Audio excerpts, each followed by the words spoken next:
प्रणदार सुंदर साथ जी। इस सृष्टि का सिद्धांत है कि जो भी पंचभौतिक तन हमने धारण किया है एक दिन हमें छोड़ना पड़ेगा। जात से ही ध्रुव मृत्यु, गीता का यह कथन अक्षरशः सत्य है। हम कितना भी रोएं बिलखें डरते रहें कि मृत्यु मेरे पास ना आए, किंतु वो समय पर तो अवश्य आएगी। इसका समाधान क्या है?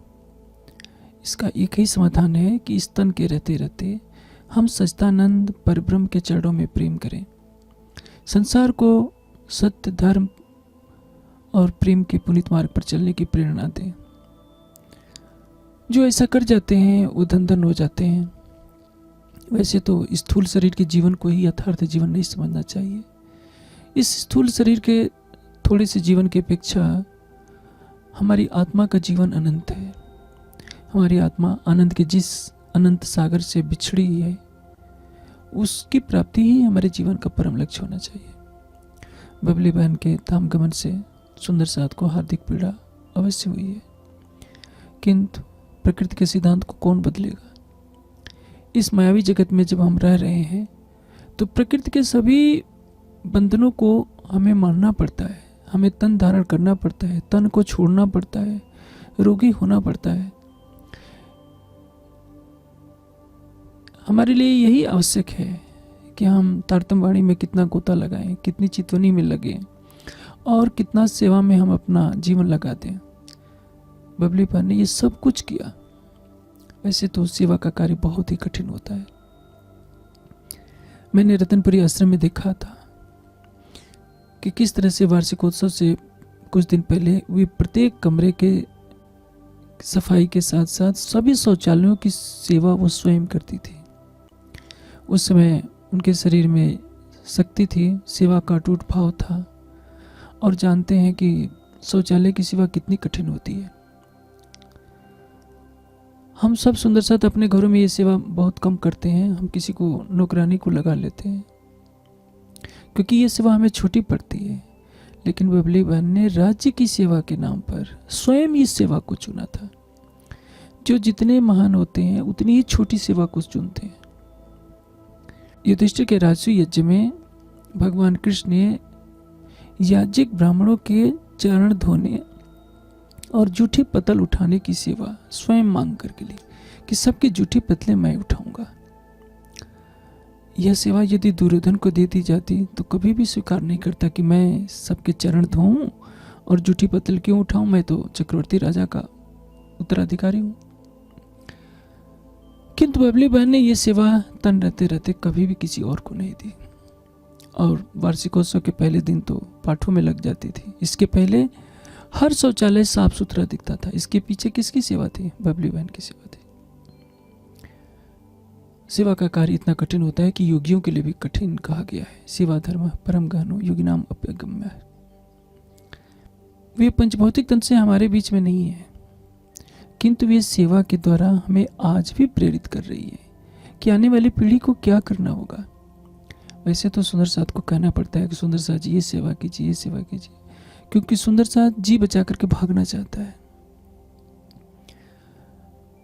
मैं अभी कह रहा था कि रतनपुरी में आज से 15 वर्ष पहले उन्होंने सारी सेवा संभाली थी, किंतु इस वयोवृद्ध अवस्था में भी देह त्याग से कुछ समय पहले तक उन्होंने परम धाम की चर्चनी की पुस्तक लिख डाली। कभी समय बर्बाद नहीं किया। ज्ञानपीठ सरसवा में भी रहते हुए अपना सारा समय या तो अध्ययन में बिताती थी या कुछ लिखने में बिताती थी या चितवनी में लगी रहती थी। दूसरों के लिए अपना जीवन उत्सर्ग किया। सभी कार्यक्रम में जाने की उनकी इच्छा अवश्य रहती थी, लेकिन कोई तृष्णा नहीं थी कि मुझे ये खाने को मिले, मुझे ये चीज़ मिले। अपना जीवन उन्होंने दूसरों के लिए जिया। यही हमारे लिए एक आदर्श है। और देह त्याग से पहले फ़ोन पर मुझे यही कह रही थी ज्ञानपीठ के सभी सुंदर साथ से कहना कि मेरे से कोई भी भूल हो गई हो तो उसे क्षमा करें। ये बहुत बड़ी महानता है।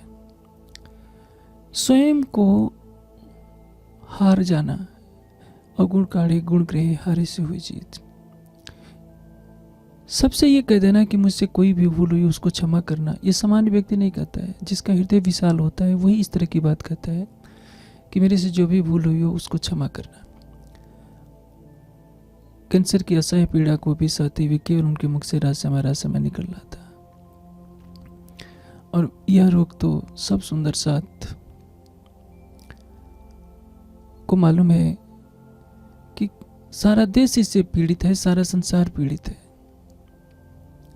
इस रोग से बचने के लिए आवश्यक है कि हम फलों और सब्जियों को सावधानी से प्रयोग में लाएं।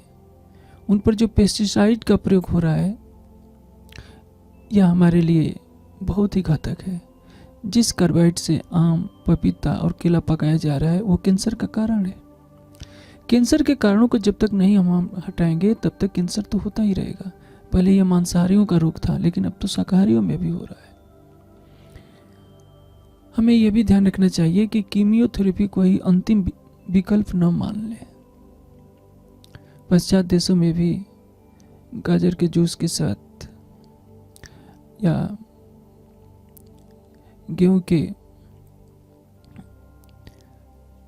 पौधों के रस के साथ जो प्रयोग चल रहे हैं वो काफ़ी सफलदायक रहे हैं। प्राणायाम और दृढ़ मनोबल भी कैंसर के उपचार में काफ़ी सहायक सिद्ध हो सकता है। हमें किसी भी रोग के समाधान के लिए विकल्प खुला रखना चाहिए और सब सुंदर साथ स्वस्थ रहें, ऐसी मेरी शुभकामना है। बबली बहन ने बहुत संघर्ष किया उस रोग के साथ, लेकिन जो धामधनी को मंजूर होना था वही हुआ। वो हमारे बीच में नहीं है और मैं आशा करता हूँ कि सब सुंदर साथ बबली बहन की विनम्रता, सेवा, चितवनी के प्रति लगन, सब सुंदर साथ के दुख को बांटने की प्रवृत्ति जो उनमें रही है, उनसे हम कुछ प्रेरणा लेंगे।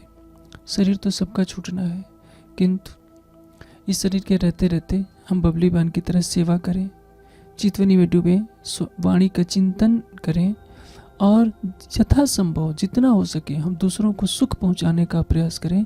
हम मन, वाणी और कर्म से किसी का भी हृदय न दुखाएं। इसी में हमारे जीवन की सार्थकता है। मैं आशा करूंगा कि सब सुंदर साथ बबली बहन जी की श्रद्धांजलि में इन तथ्यों को अंगीकार करेंगे और आने वाले अपने भावी जीवन में उन महान आदर्शों को अपनाने का प्रयास करेंगे जिस पर चलकर बबली बहन जी ने हमें दिखाया है। प्रणाम जी।